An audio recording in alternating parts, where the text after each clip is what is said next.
Bienvenidos a Estrategia, el podcast de Global Strategy.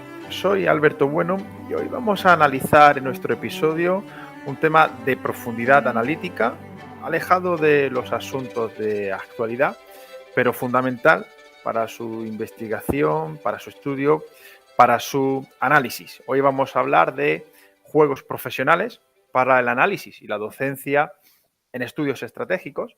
Y para ello contamos con Javier Jordán, que como sabéis es también editor y productor pues, de este podcast y que nos ha acompañado ya en otros episodios sobre prospectiva, sobre la gran estrategia de España y además de haber acompañado a muchos de nuestros invitados también, ¿no? Así que Javier, bienvenido. ¿Qué tal, Alberto? Muy buenas. Pues en un nuevo podcast, aquí tú y yo mano a mano, en un nuevo episodio.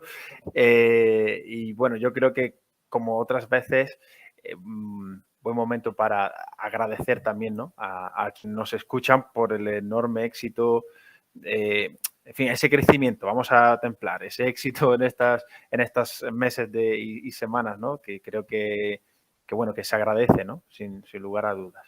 Por supuesto, muy agradecidos a todos los que nos escuchan. Además, vamos ya creando una pequeña comunidad porque la gente nos va contactando por correo, por Twitter y eso pues siempre da mucha alegría. Y luego también muchas gracias a los invitados que hemos tenido hasta ahora porque están marcando un nivel muy bueno que además la gente también lo aprecia y de nuevo pues es gracias a la generosidad de los que aceptan nuestra invitación y luego pues de todos los que tienen la paciencia de ir escuchándonos, suscribiéndose y viendo los capítulos que salen y haciendo comentarios positivos. Así que la verdad es que muy agradecidos. No, totalmente. Además el esfuerzo que son meses o semanas de mucho trabajo, yo creo que para muchos de los que trabajamos estos temas en mayor o menor medida, ¿no? Y además también el esfuerzo de quienes nos escuchan por seguir el ritmo de publicaciones, que en las últimas semanas aceleramos un poco también para aportar una pues mirada de largo alcance, de mayor profundidad pues sobre algunas de las cuestiones en Ucrania o vinculadas, ¿no? En alguna manera con la guerra. Y luego también, bueno, pues a los invitados, ¿no? Por sumarse. Y en este sentido aprovecho como siempre para, además de agradeceros el estar ahí, los likes, los subs, los comentarios en iVoox, en YouTube, en Twitter, los mails, pues siempre, como dice Javier, pues que nos vienen fenomenal, agradecemos la retroalimentación y bueno, y sí, así que en este sentido, pues animaros a que en fin, sigáis con esa tarea, que es lo que os toca, a quienes nos escucháis, que para nosotros es una gozada. Si te parece, Javier, entramos directamente en materia con este tema, que es el de los juegos profesionales. Algunos, quienes estamos situados más o menos en el campo, nos gusta o nos interesa, hemos escuchado expresiones como los wargames, el wargaming, pero creo que esto es mucho más que eso, ¿no? Entonces, la primera pregunta que te hago sería que nos contases qué son los juegos profesionales.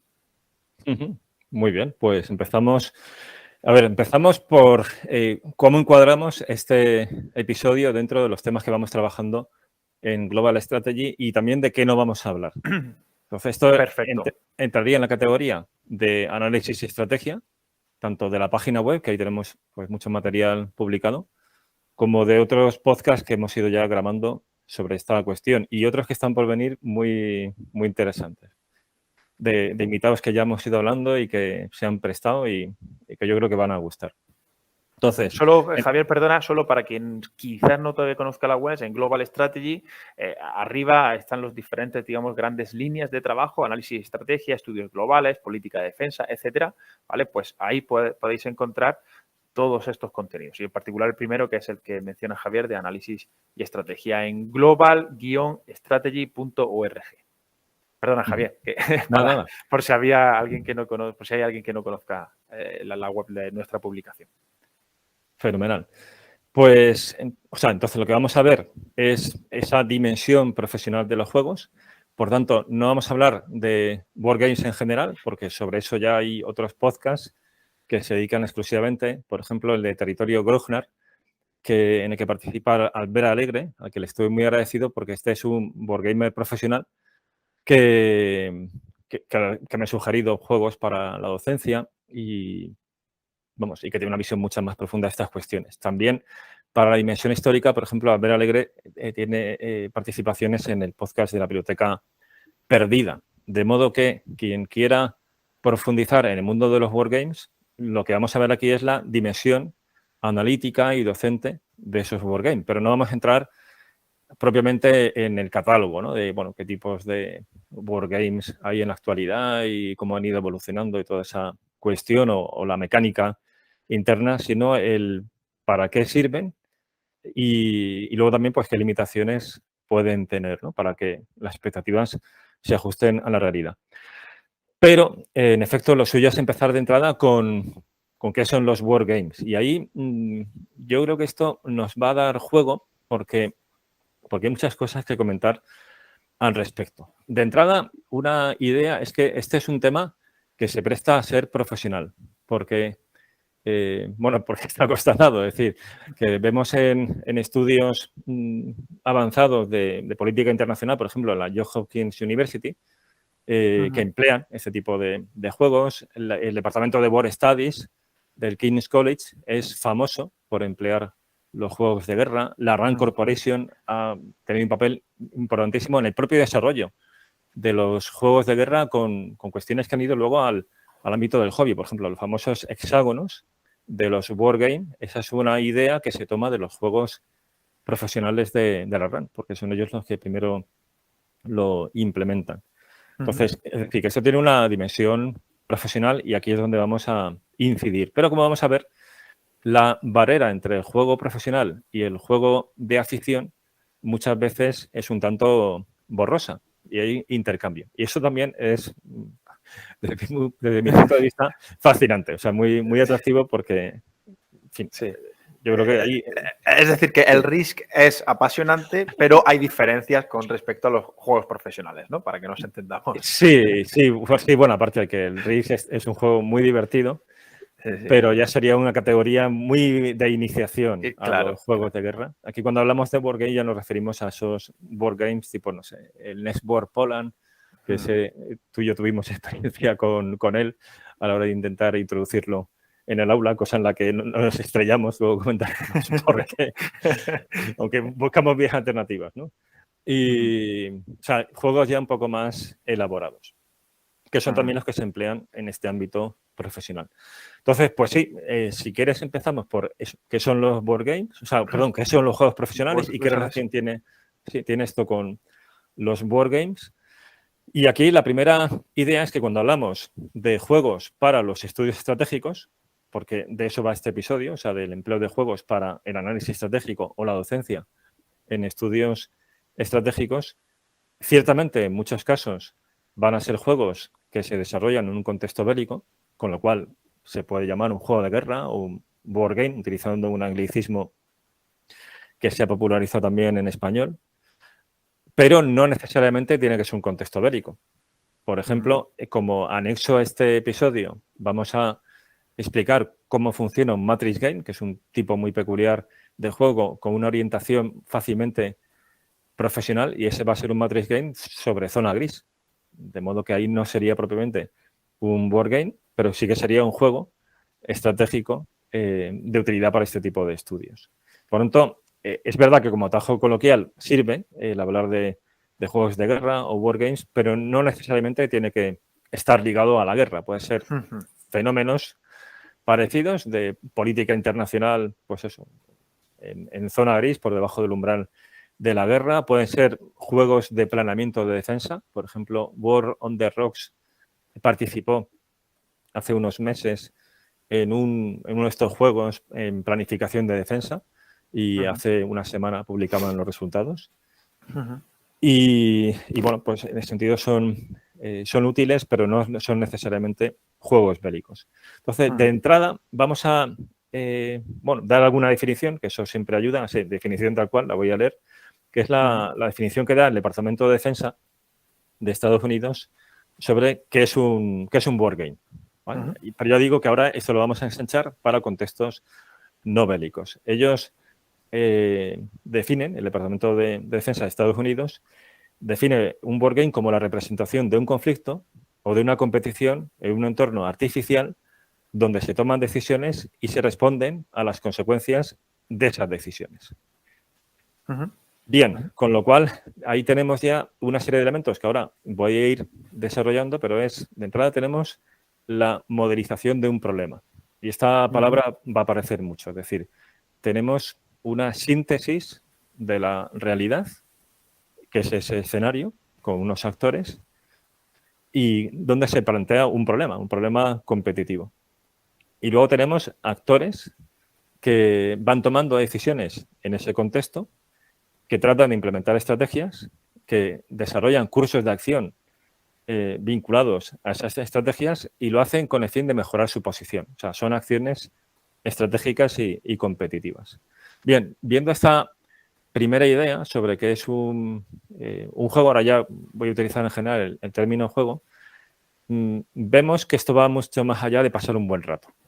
O sea, que esto no es pues algo meramente lúdico, como en plan de divertido, de una forma de amenizar las aulas, o sea, de que la docencia pues sea más llevadera, sino que esto, si se hace bien, tiene mucho contenido, o sea, tiene enjundia.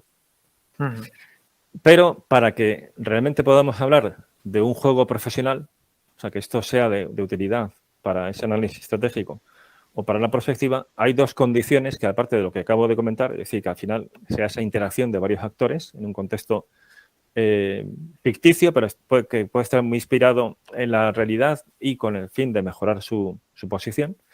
Además de eso, tiene que haber dos elementos para que sea un juego profesional. Uno, que tenga un propósito, un objetivo claro, no un objetivo vinculado al desarrollo del juego, es decir, no que los actores tengan que alcanzar determinados objetivos, que eso veremos enseguida que sí, es un componente de todo el juego, sino que la propia realización del juego persiga una finalidad concreta de carácter profesional. Es decir, que no, lo importante, para que nos entendamos, no es ganar, sino todo el proceso mediante el que jugamos, las interacciones que se producen, etcétera, durante el mismo, ¿no? El juego en sí, no un objetivo particular, ¿no? También para diferenciarlo de lo que entendemos por juegos, coloquialmente, ¿no? Para quien lo escucha por primera vez. Sí, exactamente. Es decir, que hacemos ese juego por algún motivo, que trasciende el propio juego. Exacto. Y luego, una segunda condición es que haya análisis de los resultados de ese juego. O sea, podríamos también, utilizando el anglicismo, un debriefing. Un debriefing de evaluar qué hemos aprendido de ese juego. Bien, pues voy a desarrollar un poquitín estos dos condicionantes. Entonces, en primer lugar, la cuestión del propósito, o sea, que el juego persiga un objetivo explícito. Bueno, ahí realmente en materia de defensa podemos distinguir 4 tipos de objetivos. Aquí, en este episodio, vamos a hablar de 2, que es análisis, o sea, análisis estratégico y estirándolo un poco más, también prospectiva, y otro es docencia, o sea, convertirlo en una herramienta didáctica. Esos son válidos también para el ámbito de defensa, pero en el ámbito de defensa hay otros 2 que son interesantes, que sin embargo no voy a hablar de ellos, pero que creo que sí que es importante por lo menos mencionarlos. Uno es el apoyo al planeamiento de operaciones o al propio planeamiento en conjunto de la defensa, y otro es la innovación conceptual. ¿A qué nos referimos? Por ejemplo, bajemos ya al planeamiento operacional, a un nivel pues del AGP5, o sea, el documento de doctrina conjunta de OTAN para la planificación de las operaciones, que es el documento estándar que utilizan todos los países OTAN a ese nivel operacional. Si entramos en ese documento, que es un documento que está en abierto, o sea, si se busca así, o sea, AJP5, se puede descargar la versión que tiene el Ministerio de Defensa británico, pero que es la común, aliada. Ahí nos encontraremos que hay un epígrafe amplio dedicado al tema del wargaming. ¿Qué es lo que se juega? O sea, ¿para qué sirven esos juegos de guerra en el planeamiento?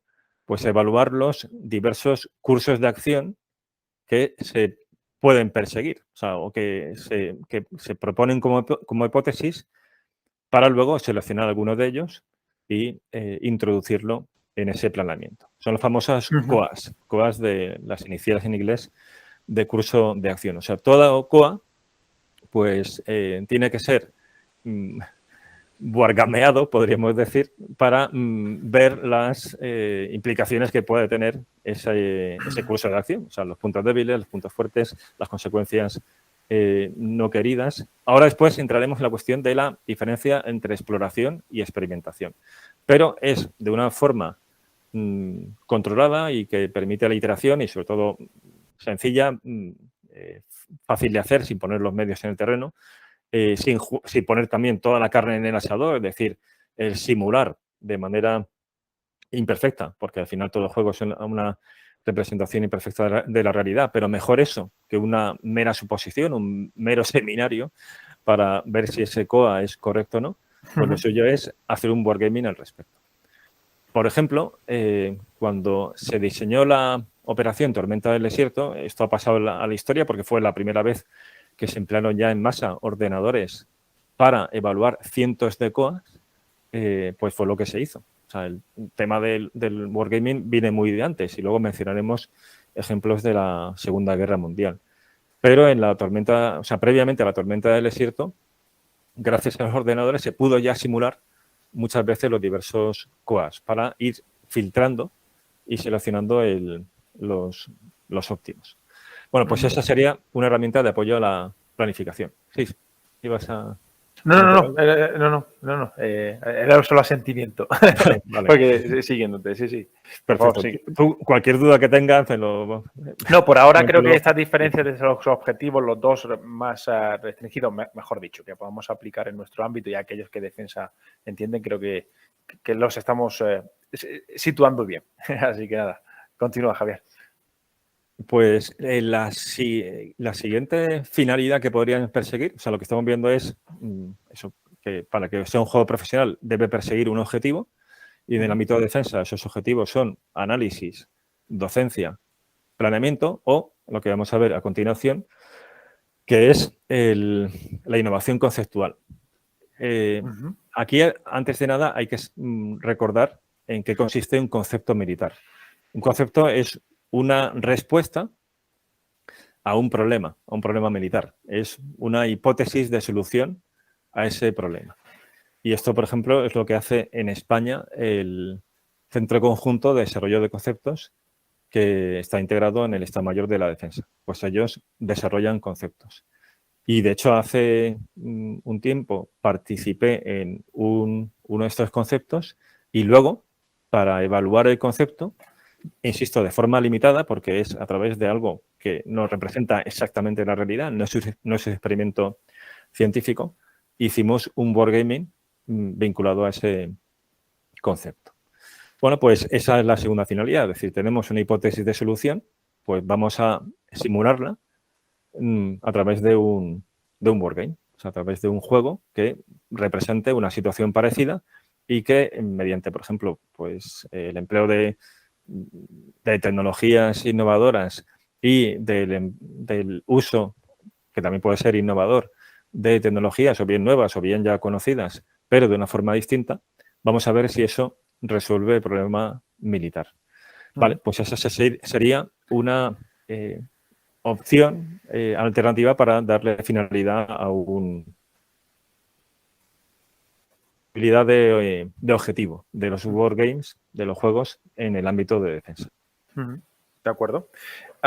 Pues bueno, habiendo visto estas 4 finalidades, no sé si quieres que profundicemos en su utilidad en esta cuestión de para qué sirven los mismos o avanzamos un paso. Sí, si quieres, comentamos el segundo objetivo, o sea, porque el segundo objetivo, la segunda condición. Sí. O sea, como antes decía, para que un juego sea un juego profesional en el ámbito de los estudios estratégicos, debe perseguir un propósito que va más allá del juego y luego debe ir acompañado de un proceso de evaluación, de análisis del propio juego. Bueno, algunas ideas muy rápidas sobre esa cuestión del análisis. Uno, que siempre se ha de hacer, o sea, eso es imprescindible. Si no hay un análisis posterior al juego, pues habrá sido un buen buen rato, es lo que Peter Perla, que es uno de los autores de referencia en temas de juego, llama un BOGSAT, con las, o sea, BOGSAT, de Bunch of Guys Sitting Around a Table. O sea, un grupo de tíos sentados alrededor de una mesa, ¿no? Sí, pero que no va más allá de eso, es decir, que se queda ahí y eso realmente sirve de poco. Entonces, para que haya un juego profesional, esta fase de, vamos a llamarla así, de briefing, ¿no? Con ese anglicismo, pues es esencial. O sea, tiene que haber una fase de análisis, de evaluación de qué ha pasado aquí. Entonces, ¿qué conviene mirar en esa fase? Bueno, pues las lecciones relevantes de las estrategias aplicadas por cada uno de los actores, los errores cometidos por cada uno de esos actores, las consecuencias de esas estrategias, el propio resultado final del juego. Ahí en toda esta evaluación es importante ver el juego como lo que es decir, una mera herramienta. Por tanto, es fundamental dejar de lado los egos, o sea, no entrar ahí en un espíritu competitivo. Sí, no se trata de ganar, se trata de analizar. Sí. Se trata de aprender, sí. Y luego, pues, se puede incluir una metaevaluación del juego. Es decir, ¿cómo podemos mejorar lo que hemos hecho, esta herramienta, para una próxima iteración? Eso también es aconsejable.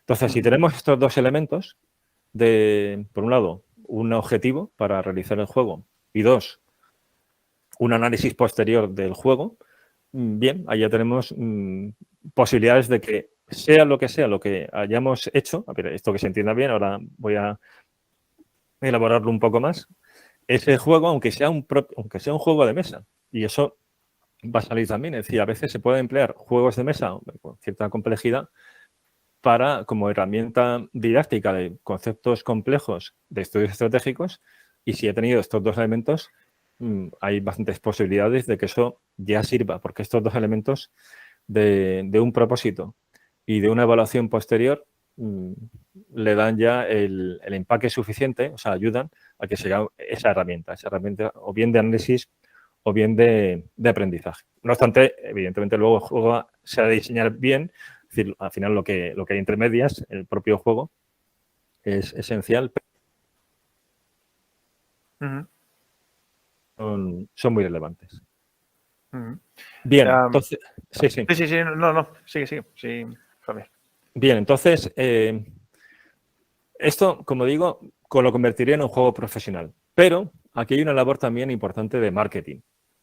Porque los que hemos utilizado juegos con esta doble finalidad de análisis o de docencia, sabemos que se pueden emplear de forma profesional, o sea que los juegos son herramientas válidas. Pero no todo el mundo lo tiene tan claro, porque, bueno, pues porque, por ejemplo, en la Universidad Española apenas se emplean los juegos para docencia de política internacional. O sea, es algo que en el mundo anglosajón está algo más difundido. En nuestro país hay menos tradición. Entonces, es muy común que cuando explicas esto, pues la gente lo mire con cierta reticencia o diga, pues qué bien lo pasáis, o cosas parecidas, ¿no? que bien, o sea, que es comprensible, que genere ese escepticismo porque no existe familiaridad con la utilidad de los juegos, pero conviene estar advertido de ello para hacer marketing al respecto, es decir, para orientar cómo denominamos lo que vamos a hacer. O sea, ahí también ser muy pragmático. Entonces, dos consejos que daría es, uno, quizás introducir el adjetivo profesional cuando uno plantea un juego de este tipo para dejar claro que esto no es echar un rato, sino que esto tiene una utilidad una utilidad técnica. Y es algo que vemos también en la denominación que tienen otros países. Está el concepto en el ámbito docente anglosajón de los serious games, o sea, de los juegos serios. También que con traducción literal al francés también en el ámbito académico francés. Precisamente con esa idea de que no se asimile la idea de juego a algo lúdico. ¿Vale? Y luego está el tema del término board game. Porque, claro, los que trabajamos en estudios estratégicos, el término wargame no nos resulta extraño. Ya digo, incluso en el ámbito militar, en la planificación militar, es que se habla tal cual de wargaming en ese documento de planeamiento de OTAN. Pero, claro, a veces nuestra labor en estudios estratégicos incluye a personas, por ejemplo, dar docencia, impartir docencia a personas que no tienen esta cercanía a los temas militares y que a lo mejor ya, si el término juego les genera cierta reticencia, la palabra guerra, pues con más razón Sí, les sí. echa para atrás, ¿no? Estoy pensando, por ejemplo, si hiciéramos un juego de actores para explicar a políticos cómo funciona la zona gris, ¿no? Que no sería tan extraño, esto en Estados Unidos sí que se ha hecho. Vale, pues ahí podríamos ahorrarnos en términos wargame, porque además es que de entrada no vamos a hablar, no sería un contexto de guerra. O la docencia en otros ámbitos que están alejados de los estudios estratégicos. Bueno, pues ahí se pueden emplear términos más ambiguos como pues, simulación de conflictos, simulación histórica, juego de actores, juego de simulación, o ya lo más vago es un taller, un seminario. Bueno, Sí. pues...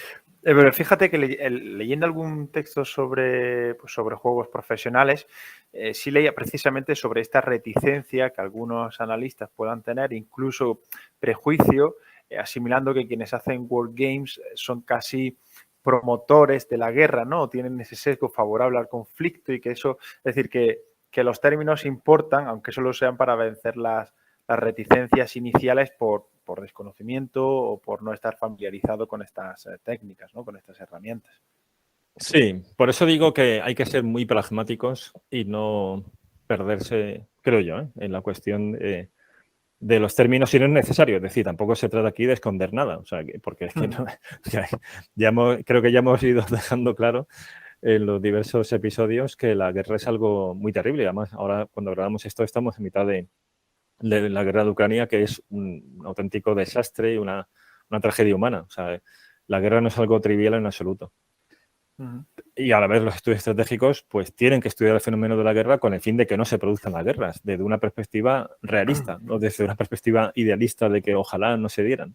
Pero no te voy a decir cómo hacerlo, sino una perspectiva más pragmática de conociendo el contexto y la naturaleza humana, pues el tomarlo, el adoptar los medios en las políticas prudentes que eviten la pesadilla de la guerra. Entonces, esta idea de juego de guerra no va en absoluto por trivializar un fenómeno tan convertirlo diabólico, en un juego, ¿no? Claro, sí, como es la guerra, claro. sino el comprenderla. Claro. Bien, entonces, o sea, esta es una cuestión puramente pragmática, de denominación, ¿no?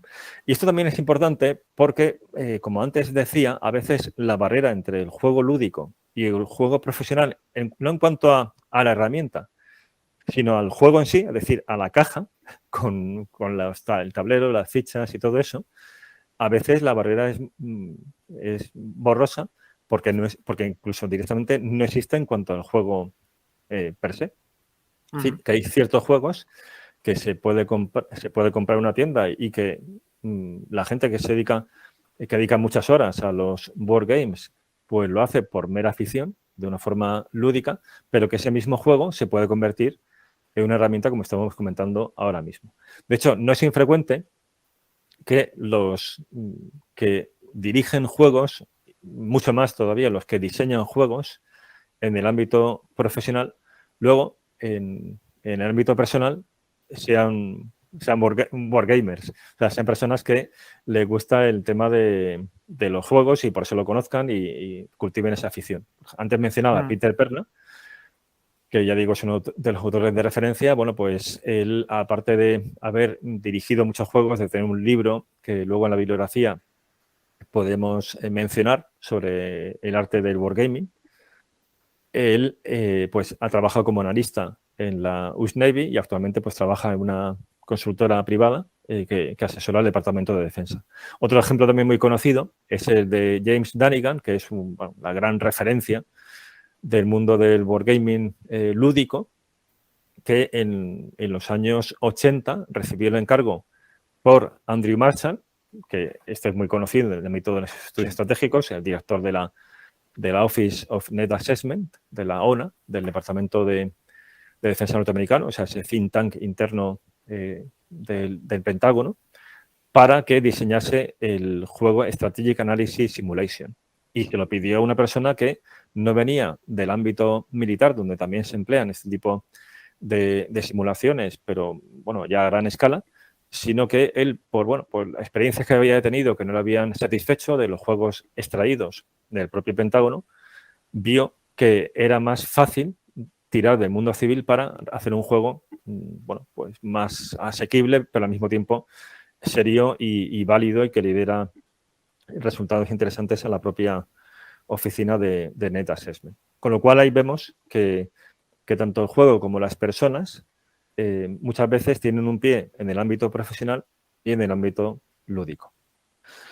Siguiendo un poco con esta aproximación a qué son los juegos, pues sí que sería interesante entrar en un mínimo de tipologías, un mínimo. O sea, no vamos a entrar en las grandes categorías que hay porque ahí realmente las fronteras son muy amplias. En algunos documentos sobre board gaming, pues se incluye también, y esto que se entiende también ya desde el punto de vista más conceptual, ¿no? No es lo que estamos hablando ahora mismo, ¿no?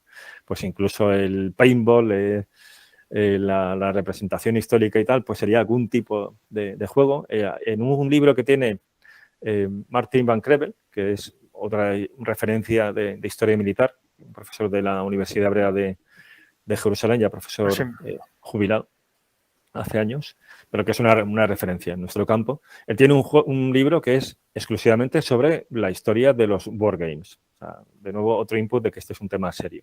Bueno, pues en él, por ejemplo, él sí que empieza pues con los propios juegos de gladiadores, esta idea de representar la guerra, ¿no? Y acaba pues ya con los juegos de ordenador. Bien, entonces no voy a entrar en una tipología de esa forma, porque bueno, no va, digamos que no viene a cuento, ¿no? En lo que quiero tratar de la parte así profesional de los board games, pero sí que creo que es interesante el que veamos que hay un abanico amplio, ¿no?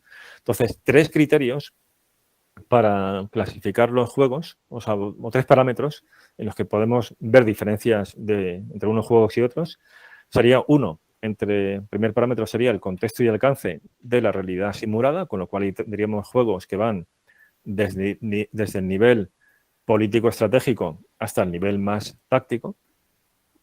Luego, un segundo parámetro sería el tipo de problema a resolver. Pues ahí iría desde problemas muy bien delimitados y que además es muy fácil modelizarlos porque son pocas variables. Pues estoy pensando en un problema táctico también. Y problemas malditos. Los famosos problemas malditos de las políticas públicas. Es decir, problemas complejos con elementos nuevos, multidimensionales. O sea, un auténtico lío de un nudo enrevesado de problema. Entonces, ese tipo de juegos... sí, ¿ibas a decir algo? No, que es justamente eso, que los with problems, que es como lo decimos, los problemas enrevesados, los que tienen además mala solución o no hay una solución óptima o son muy complejos, son una conexión entre los estudios estratégicos, por ejemplo, y la ciencia política, ¿no? Que se ve claramente, y cómo estas técnicas pueden ayudar al proceso de análisis precisamente porque ahí reside la clave de esos problemas, en analizar su complejidad, porque se asumen que no hay una solución muchas veces ni siquiera esperable como tal, una solución óptima, ¿no? Para los mismos, ¿no? Así que además una conexión con una disciplina, en este caso donde nos situamos nosotros, que me parece interesante, sí. Sí, porque son problemas con muchas variables, como suelen ser los fenómenos sociales y los fenómenos que trata la ciencia política, y por lo tanto que también se pueden jugar. Aquí, claro, al ser tantas variables es mucho más difícil modelizarlo, entonces se abordan mejor con juegos tipo Matrix Game, que luego veremos en ese apéndice a este episodio, o sea, que es un juego de análisis y decisión y por lo tanto pues mucho más abierto, ¿no? Y luego está el tercer parámetro, sería la gestión del juego.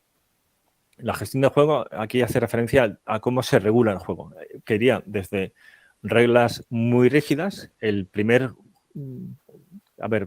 siempre se cita como primer board game de la historia ya con una orientación profesional, que es bueno, tú sabes alemán, lo sabrías pronunciar mejor, que es el Kriegsspiel, no sé cómo se dice en alemán, o sea, juego de guerra es la traducción. Claro, Kriegsspiel, claro, el juego de guerra, literalmente, claro, sí. Pues que es de principios del siglo XIX era con reglas inicialmente muy rígidas. Luego, en una segunda revisión de ese juego, ya a final de siglo, pues se flexibilizan un poco más las reglas para que sea operativo. Entonces iría desde juegos con reglas muy rígidas a juegos regulados por un árbitro que, por ejemplo, pues, si hay un enfrentamiento, no se echa mano de las tablas de control de resultados, sino que el propio árbitro decide pues cuál es el resultado de ese enfrentamiento, ¿no? O en el caso del Matrix Game, pues a través de argumentos. Bien, entonces, eso aquí, a partir de estos 3 parámetros, se abrirían pues diversos tipos de juegos, pero lo que todos tienen en común, o sea, el hilo conductor o un denominador que es común a todos ellos, son una serie de componentes. Y si te parece, pues los comentamos y ya con esto casi vamos acercándonos al fin de esta primera parte de qué son los juegos. Me estoy extendiendo mucho, pero creo que esta parte es fundamental para entender el contenido, ¿no? La riqueza que entraña el juego en sí, porque si no, insisto, esto puede parecer un mero divertimento y hay que prestigiar los juegos profesionales. O sea, porque en el fondo valoramos cierto tipo de juegos. O sea, pienso, por ejemplo, en el ajedrez. Una persona que tiene un alto nivel de ajedrez es una persona que nos da la idea de que es una persona muy inteligente, ¿no? Lo ha puesto de moda hace un año, ¿no? La serie esta de Gambito de Dama. Pues es una idea de decir, bueno, o sea, que eso no lo vemos como una mera extravagancia o como pues algo infantil, no, sino que es algo serio y es algo más intelectualmente pues muy válido y de alta calidad. Entonces, creo que por eso es importante detenerse en este contenido de los juegos, porque es algo a valorar, ¿no? Sí, y que además, como dices, en el ámbito de habla hispana no se conocen o no tienen tanta profundidad o recorrido, y creo que merece la pena sentar bien las bases, precisamente por esto que comentas. Pues sí, vamos con esos componentes y luego pasamos a hablar de su utilidad, ¿no? Como tal. Sí, entonces, bueno, luego antes habría que ver la relación que tiene con otros conceptos, pero sí, o sea, ya estamos casi terminando esta primera parte. Entonces, en primer lugar, pues todo juego tiene un contexto de partida, o sea, es el escenario y los actores y las características de los actores que interaccionan en ese escenario, o sea, como tal sería el contexto del juego. Ahí es importante que resulte verosímil. O sea, es muy fácil cuando estamos representando, por ejemplo, pues una realidad histórica, un wargame de la campaña del Este, por ejemplo, en Europa, o de la guerra en el Pacífico, de la campaña en el norte de África. De esto hay un montón ya no de un juego en sí que trate esto, sino de cada una de las batallas. Ahí la verosimilitud pues va de suyo, pero podemos jugar otro tipo de escenarios que sean muy improbables o que directamente podemos decir que es casi imposible que se vaya a dar, pero que si le damos verosimilitud, se puede suspender el juicio y se puede jugar a él y aprender de él, ¿no? O sea, por ejemplo, una referencia en el tema de juegos profesionales es el Naval War College de Estados Unidos. Tanto en la actualidad como durante el periodo de entreguerras.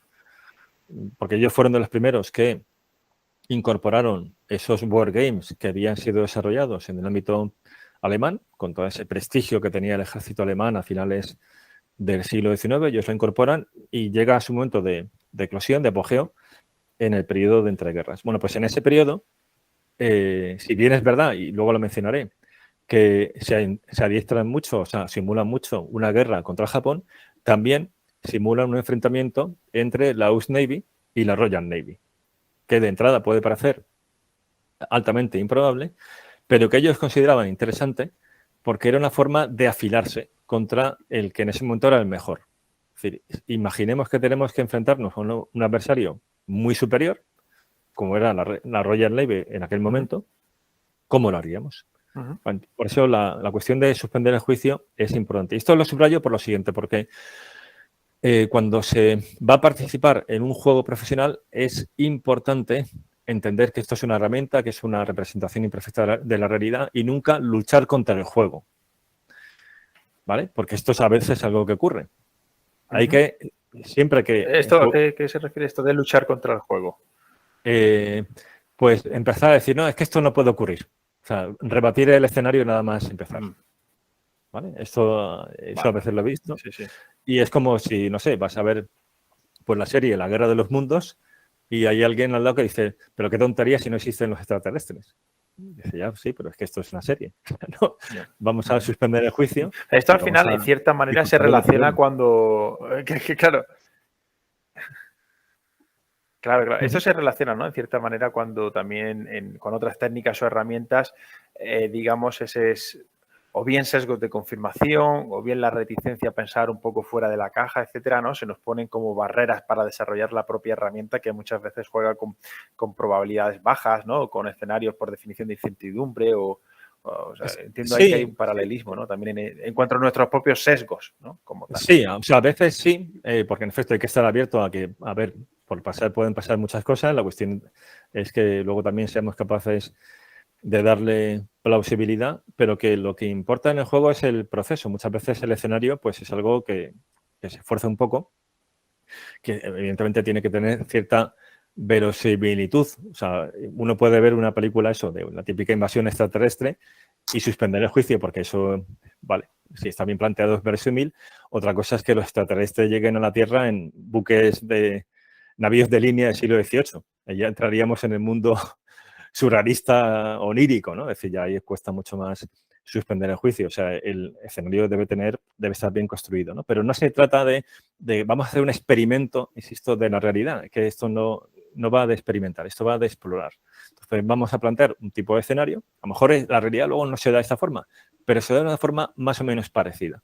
Y lo que nos interesa es cómo podríamos reaccionar ante ella. O sea, qué estrategias podríamos llevar a cabo, cuáles serían los pros y los contras, porque eso nos va a dar mucha información. Eso ahora cuando empecemos con la parte ya de para qué sirven, lo podemos ver, ¿no? Entonces, primera cuestión, o sea, el primer elemento que deben poseer es un contexto de partida. Segundo, objetivos a conseguir dentro del juego. Aquí ya no me refiero al objetivo de por qué se hace el juego, sino que para que sea un juego competitivo, pues eso, ha de haber objetivos y que esos actores deban lograr, que pueden ser objetivos que se dan al principio del propio juego, es decir, en las propias reglas se establece qué tiene que conseguir cada actor, pues una serie de puntos de victoria, por ejemplo, y cómo conseguirlos. O, si es otro tipo de juego más abierto, dejarse al criterio de los actores, o sea, que ellos desarrollen sus propias estrategias. Estoy pensando, por ejemplo, en eso de los Matrix Game, con objetivos estratégicos que ellos también puedan decidir. Luego, un tercer componente es información detallada, ya sobre los actores. O sea, al principio decía que en el contexto de partida está, bueno, pues el escenario, los actores, las características básicas de los actores, pero muchos juegos incluyen también, pues ya bases de datos, documentación más amplia sobre los actores. Estoy pensando, por ejemplo, en un juego que se juega a través de, o sea, con ordenador, en el CMANO, que es el Command Modern Naval Operations, que es un juego brutal o sea, como juego de guerra, y tiene una base de datos fantástica. De hecho, lo más potente de ese juego. Bueno, pues ese sería un ejemplo. Luego están las reglas para conducir el juego, que como ya hemos visto antes, pueden ser o muy rígidas, o sea, están muy fijadas, o basarse en pautas generales. Algunas veces, aunque no siempre, esas reglas contemplan los modelos de resolución de las interacciones, lo que se suele llamar el CRT, o sea, la tabla de resultados de combate, que eso suele estar en muchos juegos de guerra. Por ejemplo, en la serie de Next War Poland incluye todas esas intimidatorias tablas de resultados, o los juegos de ordenador que son de ese tipo. Estoy pensando, por ejemplo, en el The Operational Art of War, hace directamente los cálculos, ¿no? Con lo cual te ahorra todo ese ahorra esa parte. Luego está la posibilidad de introducir elementos para que tenga realismo y complejidad. O sea, por ejemplo, el inyectar incidencias. Cuando hablamos aquí de incidencias, son eventos que aparecen de repente, ¿no? O, es decir, que no estaban como tal en el guión, sino que se introducen para complejizar y para precisamente desafiar un poco el parámetro mejor, ¿no? Claro, vale. En esa línea de darle realismo, también se puede introducir niebla de la guerra. O sea, que el otro actor pues no sepa la disposición e incluso el tamaño, ¿no?, de las fuerzas adversarias. Y luego está la fase final que hemos comentado, ¿no?, ya en un juego profesional que debe incluir ese análisis de resultados con todo lo que hemos señalado de analizar las estrategias, los errores cometidos, etcétera, etcétera. O sea, al final lo que tenemos es, por un lado, un modelo de la realidad, un proceso iterativo de toma de decisiones y un análisis de esas decisiones y cómo se llega a ellas en ese contexto. O sea, estos serían al final los 3 elementos fundamentales que todo juego posee. Y por último, para esta primera parte que quizás es un poco más árida, que son los juegos, pues la relación entre los juegos y una serie de conceptos relacionados con los juegos. O sea, porque todos nos van a sonar y yo creo que es bueno ver los puentes que existen y también las diferencias que hay. Por un lado está el tema de teoría de juegos, porque a veces en estudios estratégicos encontramos artículos que son de teoría de juegos. O sea, de problemas estratégicos, pues no sé, pienso de desarme nuclear, de análisis de un conflicto a través de teoría de juegos. La teoría de juegos es el análisis de situaciones estratégicas entre actores racionales a través de modelos matemáticos y de ecuaciones. Por eso ese tipo de artículos, a los que son más cualitativistas, nos suelen echar un poco para atrás, porque muchas veces son artículos que o tienes una base muy potente en matemáticas o sencillamente no puedes seguir. El ámbito de los estudios estratégicos es más cualitativo que cuantitativo. O sea, este tipo de saber es, o sea, aporta, es bienvenido y demás, pero tiene esa barrera de entrada, ¿no? Bueno, a todo el mundo le sonará el juego, el dilema del prisionero, el juego de gallina, la caza del ciervo. Y si bien es verdad que a veces en los juegos nos podemos encontrar situaciones parecidas a la de teoría de juegos, hay una diferencia fundamental y es que la teoría de juegos realmente esos juegos no son jugados por nadie. O sea, son actores abstractos, pero realmente no hay nadie que los juegue. Como tal, no se puede decir que propiamente sean juegos tal como lo estamos viendo ahora mismo, ¿no?, sino que más bien son situaciones estratégicas que se resuelven a través de modelos matemáticos.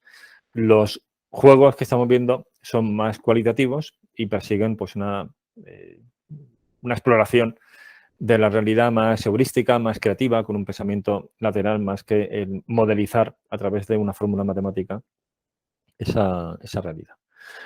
Luego, un segundo tema relacionado con los juegos es la investigación operativa, que también eclosionó en la Segunda Guerra Mundial. La investigación operativa es el análisis también en buena medida matemático a través de un volumen elevado de datos de problemas militares para buscar soluciones óptimas, tanto en términos de eficacia como de eficiencia. Por ejemplo, se ha empleado la investigación operativa pues, en la defensa aérea en Reino Unido por parte de la RAF, muy especialmente en la lucha antisubmarina, tanto por parte de los británicos como de Estados Unidos. Y a veces la investigación operativa utiliza simulaciones a partir de los modelos matemáticos que desarrolla, pero esas simulaciones no son propiamente juegos, o no equivalen a lo que llamamos a simulación dentro de un juego.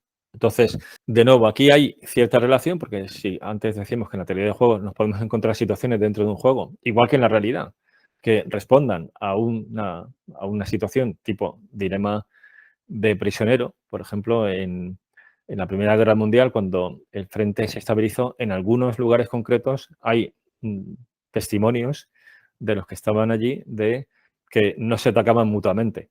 O sea, recuerdo en el libro de Robert Axelrod sobre el dilema del prisionero que ponía ese ejemplo histórico, ¿no?, de cartas de ingleses que decían, bueno, hemos llegado a una especie de acuerdo tácito con los alemanes de no causarnos bajas unos a otros en este sector, porque ya había sombra de futuro, es decir, había permanencia y había reglas tácitas para mantener esa cooperación. Bueno, pues entonces a veces en la teoría de juegos, en los juegos nos podemos encontrar situaciones parecidas a teoría de juegos, hay un puente. Con la investigación operativa también existen puentes, por ejemplo, en esa resolución de combates.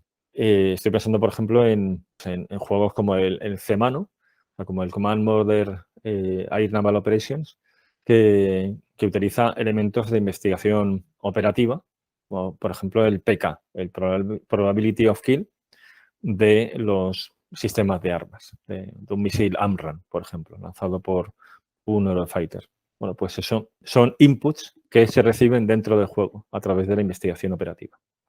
Otra diferencia y otro elemento similar con los juegos, pero que no es lo mismo, es la cuestión de los simuladores de uso profesional.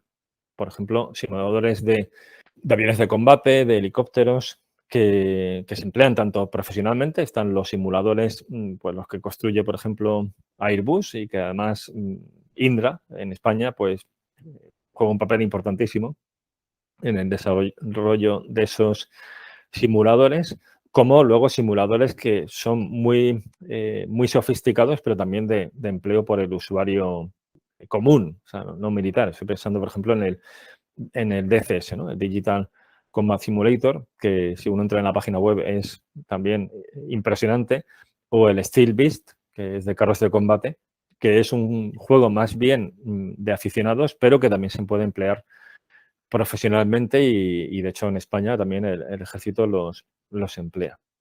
Entonces, este tipo de juegos, al ser ya una reproducción que busca la exactitud a la hora de reproducir la realidad, ahí casi se podría experimentar con ellos. Bien, esto nunca se puede hacer con los juegos que estamos comentando. Los juegos de este episodio son esos wargames más bien cualitativos, donde prima la creatividad, la inventiva, ese pensamiento exploratorio. Y lo último es la relación entre los juegos y la historia contrafactual. O sea, ¿qué habría pasado, ¿no? Si los alemanes hubieran perdido, si los aliados hubieran perdido la Segunda Guerra Mundial o cosas parecidas. Bueno, pues hay diferencia porque los juegos lo que hacen es asumir el protagonismo en primera persona de esa historia contrafactual y generar muchas historias contrafactuales. Entonces hay relación, pero de nuevo es algo diferente. O sea, si no hay un juego como tal, uno puede especular, puede hacer historia contrafactual, pero eso propiamente no sería un juego. Bueno, pues hasta aquí la parte más teórica de qué son los juegos. Y si te parece, pasamos ahora ya a la parte más aplicada, es decir, ¿para qué sirven los juegos? O sea, ¿por qué resultan útiles los juegos profesionales en esa dimensión de análisis estratégico y de prospectiva? De acuerdo, pues sí, vamos con ello. Bien, entonces, empezamos por el análisis estratégico y la prospectiva.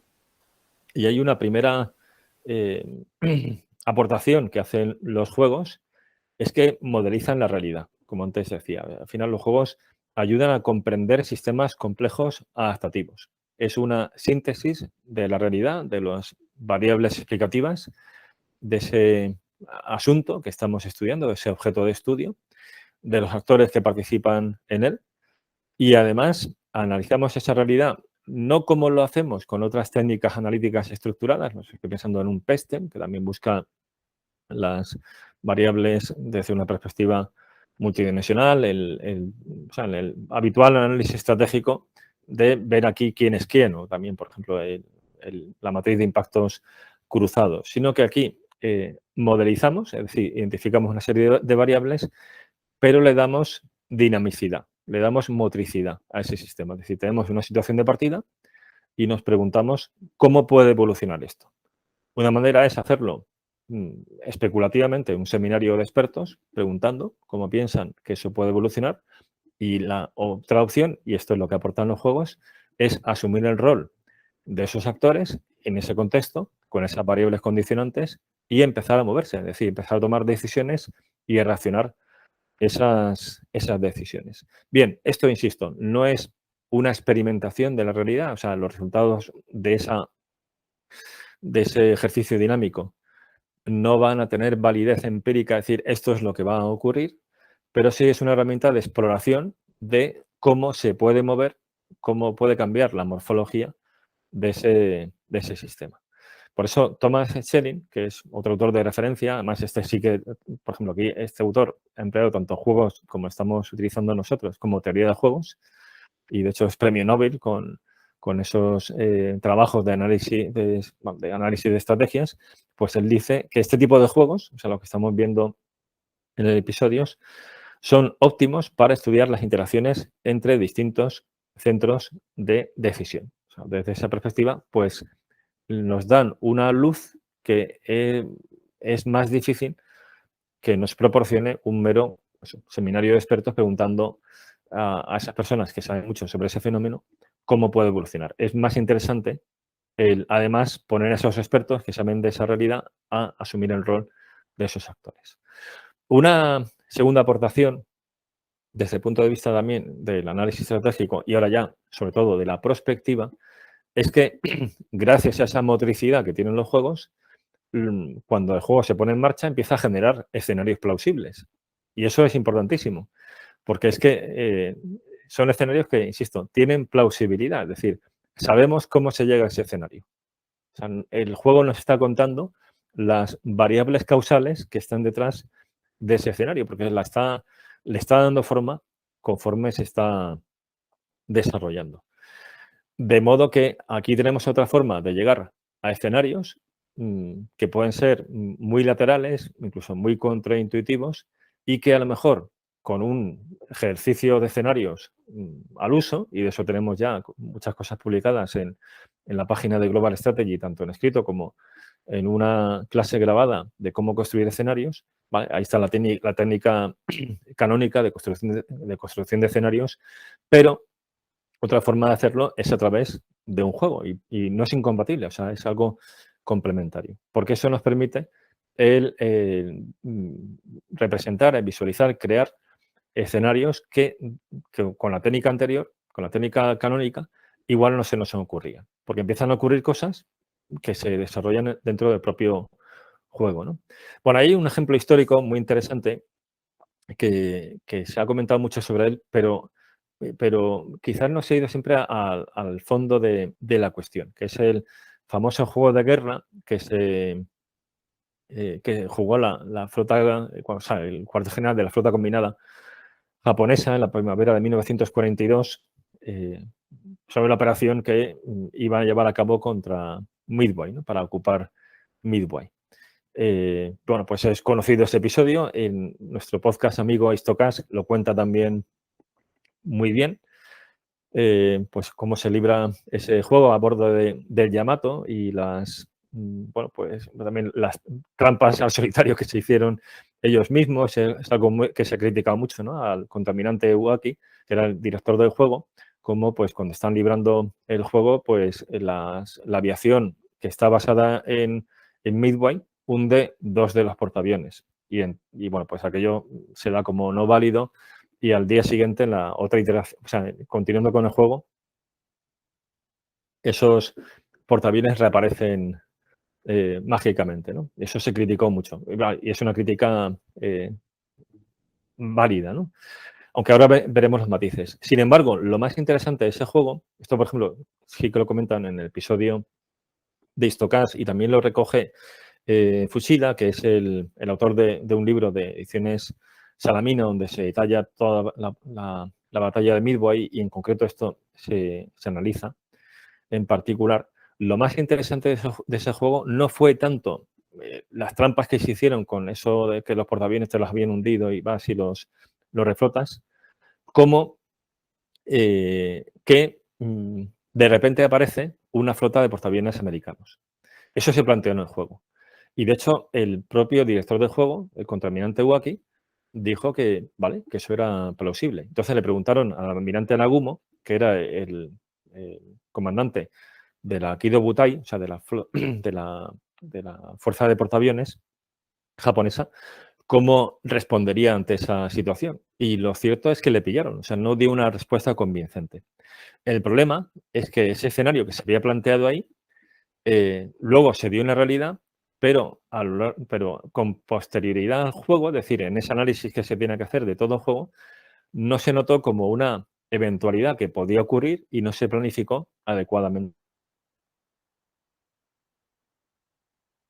De aquel Wargame fue este. No tanto el de los aviones que hundían el portaaviones y se reflotaba, porque luego, en la realidad, los aviones de Midway no consiguieron dañar a los portaaviones, fueron masacrados, salvo los B-17 que tiraban desde muy alto y no le daban a nada. pues el resto no tuvieran efectos en la batalla. Lo que sí que ocurrió, y esto es lo interesante porque ese es un escenario que planteó el juego, es que había una fuerza de portaaviones americana acechando, o sea, esperando esa aparición de los portaaviones japoneses en escena. Y luego un tercer valor que tienen los juegos desde el punto de vista del análisis es que, y aquí conecto con lo anterior, es que fomenta ese espíritu crítico que explora la vulnerabilidad de las respuestas hipotéticas de nuestras acciones. Aquí conecta mucho también con esta cuestión de los juegos vinculados a las COAs. Es decir, no solamente es útil para la planificación, sino también para el análisis de ideas muy previas a lo que todavía es un COA. Es decir, de posibles soluciones estratégicas y el someterlas a una exploración a través de esta herramienta de juegos.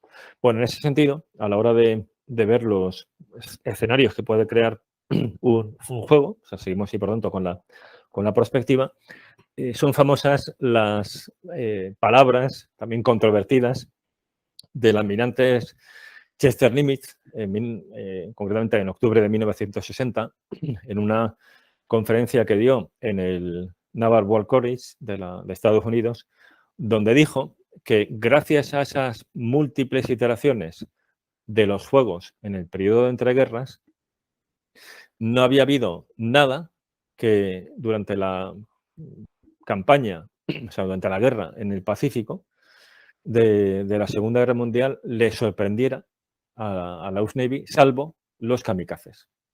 Bueno, esto ha sido muy controvertido porque algunos biógrafos o historiadores militares pues cuestionan que fuera así, pero lo cierto es que quien lo dice no es un cualquiera, sino que es el comandante de la US Navy en todo el teatro del Pacífico, ¿no? Luego, por lo menos hay que tenerlo presente.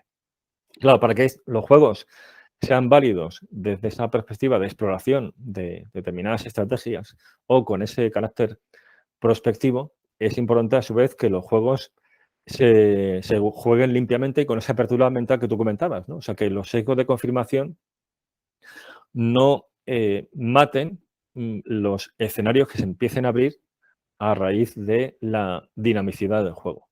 Y entonces ahí otro ejemplo interesante, este más bien un contraejemplo, es otro episodio famoso, este es el Millennium Challenge de 2002, que es fue por un lado, este es un macro ejercicio, porque incluía también maniobras sobre el terreno, por eso el presupuesto era de 250 millones de dólares, pero incluía también un board game, o sea, un tabletop exercise, o sea, un juego un gran juego de mesa.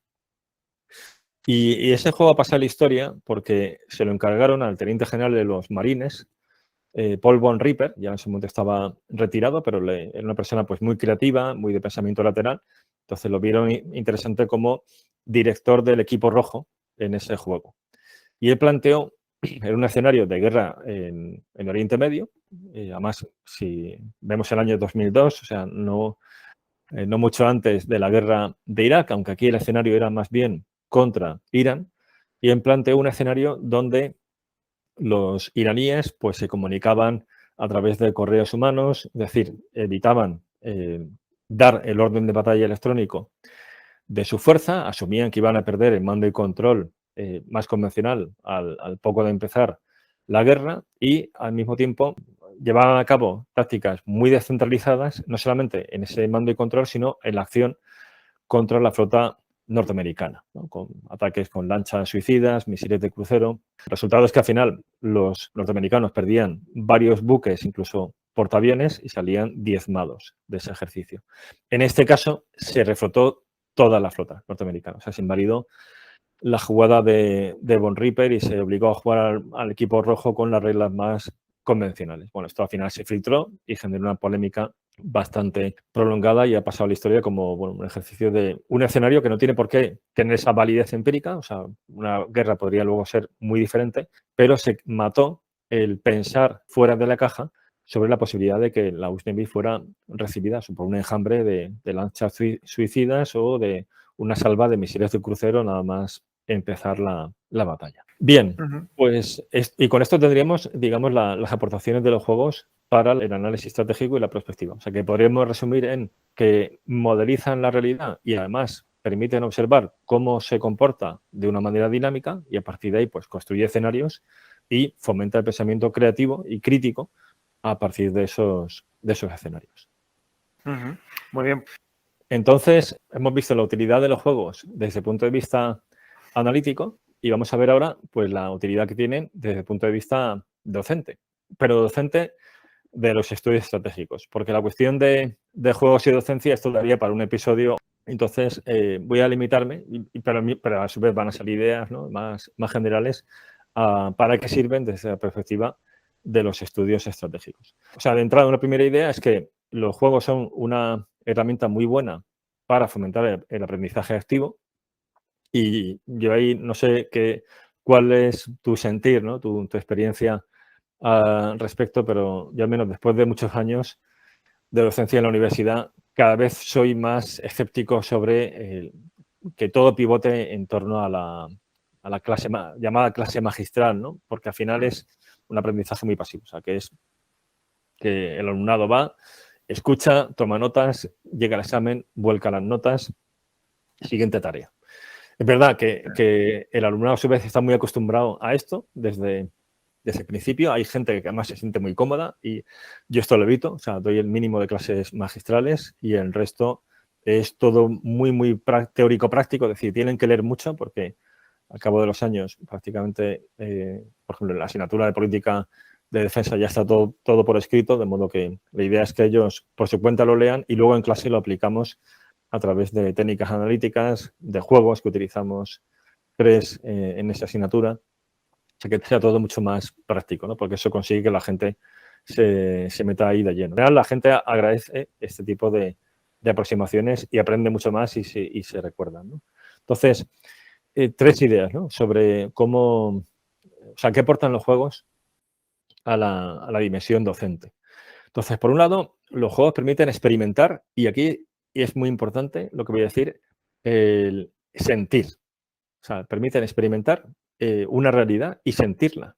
O sea, sentirla en primera persona. Y esa cuestión del sentimiento, aunque suene muy emotivo, es relevante desde el punto de vista didáctico porque significa que eso se va a recordar más. Y eso ocurre con los juegos. Uno ha escuchado cientos de clases que luego ha olvidado, pero luego, si uno ha jugado, estoy pensando, por ejemplo, en el Diplomacy, que me lo sugirió en su día Igor Filibi, que es un profesor de Relaciones Internacionales de la Universidad del País Vasco, y que es un juego pues clásico de política internacional. También hace unos meses escuchaba en un episodio de podcast de War on the Rocks, donde Ryan Evans, que es el director de War on the Rocks, entrevistaba en ese momento Gideon Rose, que era el director de Foreign Affairs, y salía el juego del Diplomacy y comentaban como el mejor juego de política internacional. Y esto es un juego, por ejemplo, que empleamos en política de defensa. Bueno, pues en ese juego es que experimentas en primera persona la anarquía internacional, el principio de autotutela, el principio de interés egoísta de los estados, que los actores son actores egoístas que calculan sus acciones en términos de interés, la incertidumbre, la desconfianza. Bueno, pues todo eso que son elementos a veces negativos de la política internacional, pues lo experimentas en primera persona y eso se te queda grabado mucho más que, que por el mero hecho de leer un texto sobre principios básicos del realismo. No significa que lo sustituya, es decir, para que ese juego sirva, y así también lo hacemos en clase, hay que leer textos sobre el realismo y hay que explicar que ese es un juego asociado a la teoría realista. Pero si además se juega, el contenido se aprende mucho más, ¿no? Lo mismo ocurre con la enseñanza de la estrategia. De hecho, en ese propio juego, en el Diplomacy, les pido a los alumnos que antes diseñen una estrategia y luego en ese debriefing del juego evaluamos cómo se ha adaptado esa estrategia a las incidencias que se van presentando, a los cambios de alianzas, etcétera. Bueno, pues eso es otra forma de entender la estrategia mucho más completa que simplemente le damos una clase teórica de que son los famosos fines, modos, medios y un montón de cosas más sobre cómo se hace estrategia. Además de que los juegos permiten iterar, que eso también es importantísimo y, por lo tanto, pulir, ¿no?, en las propias estrategias, el aprender de verdad a hacer estrategia. Entonces, una segunda virtud que tienen los juegos, desde el punto de vista de los estudios estratégicos, es que permite aprender sobre capacidades militares. Para trabajar sobre estudios estratégicos hay que saber, aunque uno sea civil, pues sobre temas militares. Por ejemplo, uno tiene que ser capaz de, o sería deseable, de coger el Military Balance, que publica todos los años el Instituto de Estudios Estratégicos de Londres, y si bien, a ver, no visualizar todos los sistemas de armas que aparecen ahí, por lo menos entender de qué va eso, ¿vale? Y sí visualizar, pues, un número destacado de ellos, ¿no? Porque si no es muy difícil luego por ejemplo, analizar conflictos armados o el hacer así aportaciones interesantes a la política de defensa. Entonces, afortunadamente, hay cada vez más canales en el ámbito de la divulgación de calidad sobre estas cuestiones, y lo digo porque es que en el ámbito universitario no hay una formación reglada en cuestiones militares, pero en divulgación de calidad, como la que hacen, por ejemplo, pues podcasts como Por Tierra, Media, Aire, o canales como el de Cosas Militares de Yago Rodríguez, el de Truffaut, no digamos ya escrito a la revista Ejércitos, pues eso te va dando los conocimientos, una lluvia fina. Para el que no le haya gustado esto, o sea, a algunos pues esto nos ha gustado de que éramos niños, ¿no? Entonces es un conocimiento que más o menos ha sido creando, ¿no? Pero si uno quiere introducirse a los estudios estratégicos desde la universidad, sin haber contactado antes tú con este mundo, aparte de esos canales que acabo de comentar, determinados juegos, como este que ya he mencionado varias veces, el Command and Modern Air Naval Operations, si bien parecen muy café para los muy cafeteros, es una forma, poco a poco, con los tutoriales que tiene y luego ya desarrollando algunas campañas, de ir conociendo esos sistemas de armas, cómo se organizan, incluso el aprender algo hasta de doctrina.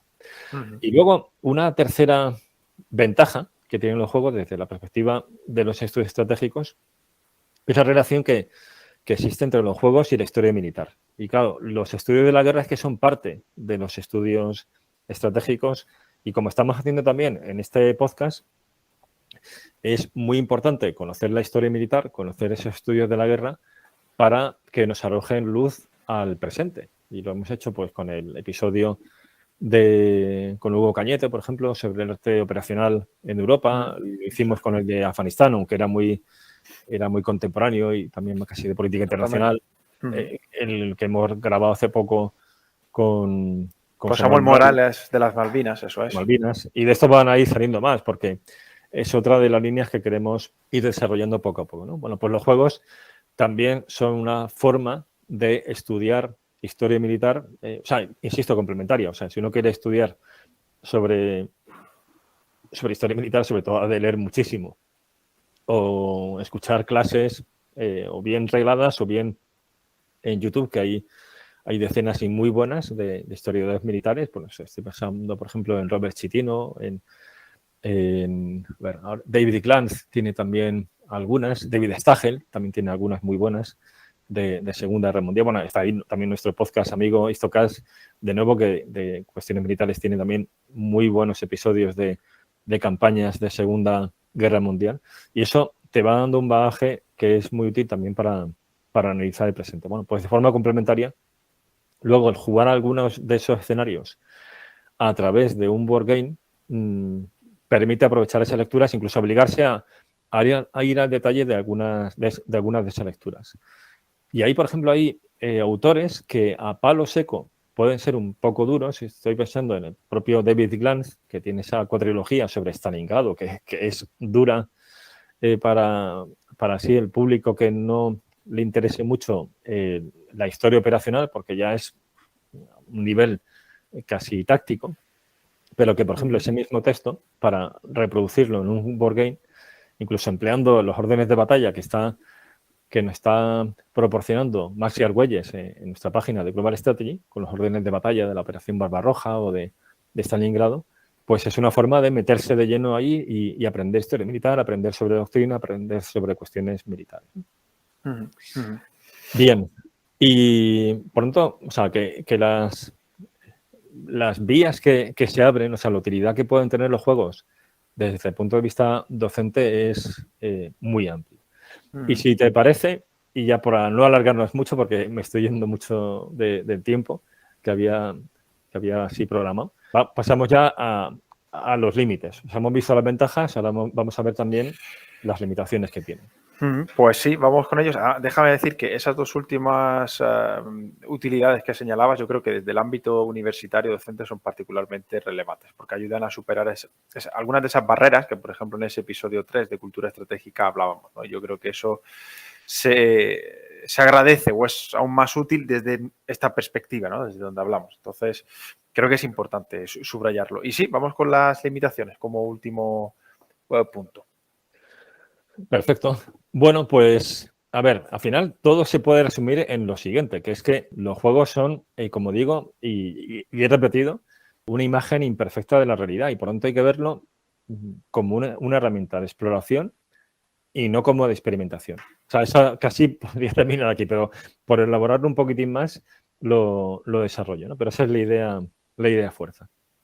Es decir, por un lado, se enfrentan al problema que tiene todo el modelo científico sobre la realidad social, que es que tienes que reducir tu síntesis a una serie de variables que consideras relevantes, ¿vale? Para que tu modelo de la realidad no sea la misma realidad. Esto, por ejemplo, lo dice Kenneth Wolff en su libro sobre la teoría de la política internacional, ¿no? Pues él utiliza tal cual esa imagen, o sea, que una maqueta es una maqueta, no es el edificio entero. Bien, entonces eso ocurre con todos los modelos y al final los juegos hacen esto, pero además, y ahora enseguida vas a leer, lo hacen porque el juego tiene que ser jugable. O sea, si es un modelo con demasiadas variables, al final, de hecho lo menciono ya, al final lo que tenemos es un monster game, que es también un término que se utiliza en el mundo de los board games, que son esos juegos por ejemplo, hay uno de Frente Oriental que son 2000 fichas, 5 mapas. Bueno, pues que eso tiene una curva de aprendizaje tan elevada. Es brutal. Que los analistas, los alumnos, todo el mundo se estrella allí a gran velocidad. Entonces, eso está bien, pero incluso además, eso no permitiría el simular la propia realidad, porque es que la realidad, por mucho que la modelices, es aún más compleja, sobre todo la realidad de los estudios estratégicos, porque trata sobre el fenómeno de la política, que es un fenómeno caótico. A veces esas grandes teorías de que en la política está todo planificado, no se deja nada al azar, que se controla de esta forma el mundo, son... es nada más lejano a la realidad. La realidad es caótica, es incontrolable, es muy difícil de interpretar, ¿no? Totalmente. Entonces, las teorías nos ayudan, nos sintetizan, lo hacen más digerible, pero la realidad nos supera, ¿no? Entonces, un juego no puede introducir todas esas variables, ¿no? No, de una forma perfecta, no lo puede experimentar. O sea, es que además es el límite que tienen las ciencias. La ciencia política. La ciencia política no puede experimentar. O sea, no podemos decir, bueno, hagamos unas elecciones y luego repitamos otra vez, ¿no? Eso, tú no puedes hacer eso, ¿no? Y en un juego no se puede ni simular la política internacional, ni se puede simular la guerra. Porque la guerra, como además Clausewitz nos insiste, es de nuevo el terreno del azar porque es caótica. Y si antes hablaba de la batalla de Midway, si uno ve la intrahistoria de la batalla de Midway, hubo un montón de hechos fortuitos que llevaron a ese desenlace final. Pero si la batalla de Midway la iteramos varias veces, es posible que la hubieran ganado los japoneses, porque la ganan los americanos, bueno, pues por un cúmulo de circunstancias, sin quitar el mínimo mérito al valor de la gente que participó en aquello. Pero bueno, quien conoce la historia, no me entra ahí porque ya si no me iría de tiempo. Pero, sí, pero es relevante, es buen ejemplo. Sí, una misma batalla, tú la repites 2 veces y no tiene por qué salir el mismo resultado. Por eso, desde siempre, los generales han tratado de evitar las batallas, porque, por ejemplo, lo cuenta muy bien Hugo Cañete en los episodios de los tercios, que en general se evitaban las batallas campales, porque es que podía pasar cualquier cosa, porque aunque fuera el duque de Alba, y perder el ejército, y ya las consecuencias ser catastróficas desde el punto de vista estratégico. Con lo cual no se puede simular, o sea, no se puede simular de forma, en el sentido experimental, como un experimento científico. Bien, esa es la primera limitación. Una segunda limitación que va en esta línea es que los juegos no suelen simular la complejidad interna de los actores. O sea, en política internacional, vale, sí, se critica mucho el realismo, cierta visión de los estados como actores unitarios, como esas bolas de billar, pero luego sabemos que, por ejemplo, el realismo neoclásico ya entra a las variables internas del Estado, ¿no? Incluso al propio carácter de los estadistas, de su tolerancia al riesgo, de su personalidad, etcétera. Eso es muy difícil de representar en un juego. O sea, se puede simular en parte, y por ejemplo, un juego que utilizo en clase para mostrar esto mismo, lo que Graham Allison y Philip Zelikow llaman el governmental politics o el bureaucratic politics, el clásico, ¿no? de la esencia, en el libro de la esencia de la decisión, para explicar la crisis de los misiles de Cuba, ¿no? A través de... Sí, y sus tres distintas teorías, ¿no? A través de las que se pueden explicar. Que muchas veces las decisiones en política internacional no son puramente racionales, sino que es el subproducto de las coaliciones de actores que participan en ese proceso político.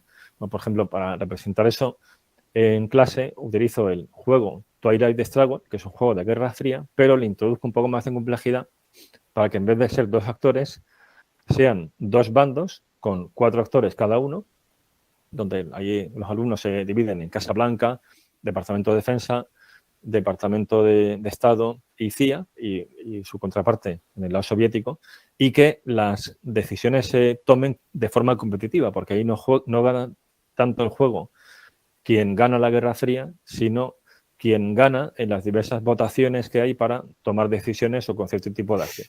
Complica un poco más las cosas, pero deja muy claro cómo funciona el tema de las policy networks, de esas coaliciones a la hora de hacer la política exterior. Bueno, los juegos normalmente no introducen esa complejidad, porque si no, de nuevo estaríamos sacrificando la jugabilidad por el realismo.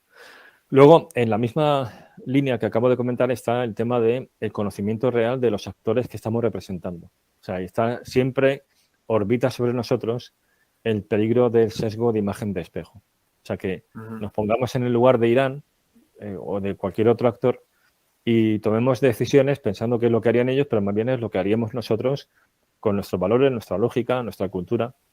Y por eso es muy importante, si vamos a hacer un juego ya muy en serio y donde se espera que haya un resultado prospectivo y en fin, que más que docente sea analítico, que los que van a representar esos actores sean expertos país. Esto, por ejemplo, en la comunidad de inteligencia israelí lo cuida mucho. Luego, otra limitación que tienen los juegos es los problemas a la hora de reproducir el ritmo de las decisiones. ¿Vale? Aquí lo normal son los turnos de acción. Pero claro, es difícil jugar un juego a tiempo real. En algunos sí que se hace. Y, por ejemplo, el que antes comentaba del Command, se puede jugar, de hecho, lo normal es que se juega a tiempo real, aunque uno pueda acelerar tiempos en ciertos tránsitos de aviones, buques y tal, pero que las acciones sean en tiempo real. En la mayor parte de los juegos eso es difícil, con lo cual ahí se pierde un poco o mucho de realismo, ¿no? Y lo mismo también, y esto es fundamental, en lo que respecta al estrés, a la responsabilidad de las decisiones. Esto no hay forma de simularlo. Imagino que esto es crítico, esta parte, claro. Y muchas veces hay decisiones en política exterior que se explican en buena medida por el pensamiento de grupo o el estrés al que se ven sometidos los que toman esas decisiones. Bien, y por lo tanto, bueno, pues estas serían, digamos, las limitaciones. Son limitaciones que no invalidan todo lo que hemos dicho anteriormente, sino que ajustan las expectativas a lo que son. Es decir, los juegos son, insisto una vez más, una herramienta de exploración desde el punto de vista analítico y prospectivo, muy válido, igual que otras herramientas analíticas. Además, introduce elementos que las otras herramientas no tienen. Por lo tanto, se pueden emplear en conjunción con ellas y el resultado final gana. Por lo tanto, son más bien una parte de un programa de investigación, más que una herramienta en solitaria, utilizar de forma única. Y desde el punto de vista didáctico, igual. O sea, no sustituyen a todo lo anterior. O sea, van de la mano de las prácticas tradicionales, de las llamadas clases magistrales, de la lectura individual y de otras herramientas, pero utilizadas en concierto, le da mucho más valor. Y por tanto, pues a pesar de estas limitaciones, los juegos son una herramienta que yo creo que en España, en el ámbito académico español, está subempleado. Y un poco la finalidad de este episodio era contar para qué sirven, o sea, qué son y qué cabe esperar de ellos y animar a la gente, sobre todo a los docentes y también a los analistas, a que los introduzcan en su trabajo.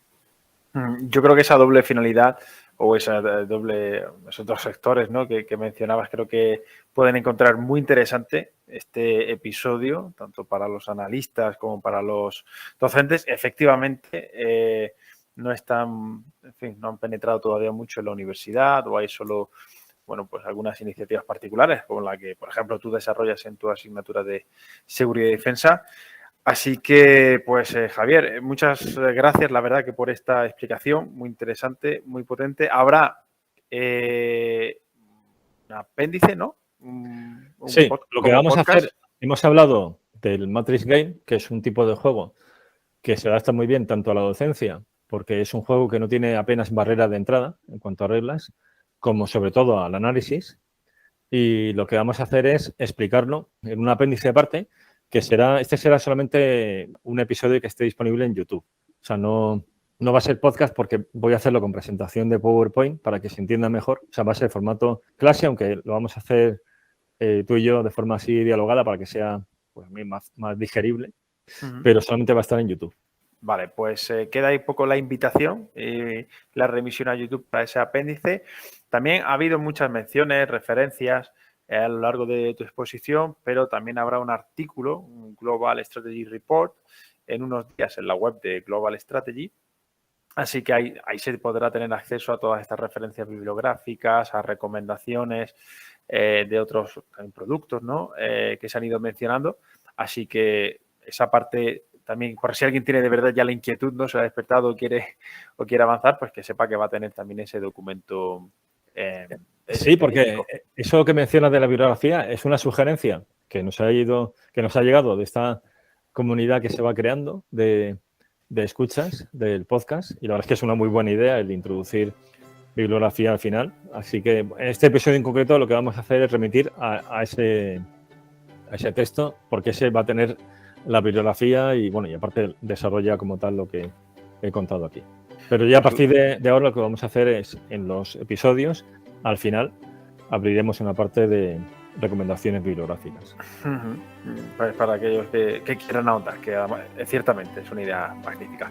Pues Javier, muchísimas gracias por tu exposición, por todas las aportaciones. Aprovecho una vez más para recordar apéndice en YouTube sobre el Matrix Game y ese documento también sobre juegos profesionales para el análisis y la docencia en estudios estratégicos, que estará como Global Strategy Report en la web de Global Strategy. Y nada, Javier, lo dicho, gracias una vez más. Pues muchas gracias, Alberto. Un abrazo. Un abrazo.